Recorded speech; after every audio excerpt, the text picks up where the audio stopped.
Hi friends, வணக்கம். இந்த வீடியோவில் என்ன பார்க்க போகிறோன்னா, எனக்கு வந்த ஒரு க்ரோஷெட் ஆர்டரை தான் இந்த வீடியோவில் பார்க்க போகிறோம். இது ஒரு ஹேர் கிளிப்பு கேட்டிருந்தாங்க, இந்த பேபிஸுக்கு மாட்டுற மாதிரி.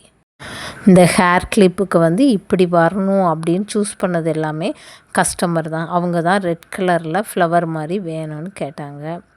ஃபஸ்ட்டு எல்லாமே செஞ்சு நான் எடுத்து வச்சாச்சு. இனிமே அந்த கிளிப்பில் ஒட்ட வேண்டியது தான் பாக்கி. இந்த மாதிரி க்ரோஷெட்டு உங்களுக்கு கற்றுக்கணுன்னு நினச்சிங்கன்னா ஆன்லைன் ஆஃப்லைன் கிளாஸ்லாம் உண்டு. கீழே உள்ள நம்பருக்கு காண்டாக்ட் பண்ணுங்கள். இந்த மாதிரி க்ரோஷெட்டில் நம்ம ஹேர் கிளிப்பு ஏதாவது உங்களுக்கு தேவைப்பட்டாலும் கீழே இருக்கும் காண்டாக்ட் நம்பரில் காண்டாக்ட் பண்ணுங்கள். இந்த ஹேர் கிளிப் டெய்லி யூஸ்க்கு யூஸ் பண்ணலாம். கலர்ஃபுல்லாக இருக்கிறதுனால குழந்தைங்களுக்கும் பிடிக்கும். அதே மாதிரி முடியில் எதுவும் பிடிச்சி இழுக்காது, குத்தாது. அதனால் நல்லாவும் இருக்கும். இந்த ஹேர் கிளிப் எப்படி இருக்குதுன்னு சொல்லுங்கள். இந்த மாதிரி க்ரோஷா செய்யும்போது நமக்கு மனசு ரொம்ப அமைதியாக இருக்கும். நமக்கு ஸ்ட்ரெஸ் இருந்தாலும் கண்டிப்பாக குறையும்.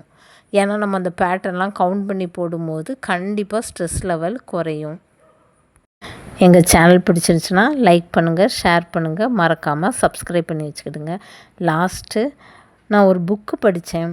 அதில் ஒரு வார்த்தை எனக்கு ரொம்ப பிடிச்சிருந்துச்சி, உங்கள்கிட்ட ஷேர் பண்ணிக்கிட்டதேன். ஒரு பெண் வலிமையாக இருந்தால் ஒரு குடும்பம் வலிமையாகும். ஒரு குடும்பம் வலிமையாக இருந்தால் சமூகம் வலிமையாகும். உங்களுக்கும் பிடிக்கும்னு நினைக்கிறேன். Thank you friends. மறக்காமல் சப்ஸ்கிரைப் பண்ணிக்கிடுங்க. பாய்.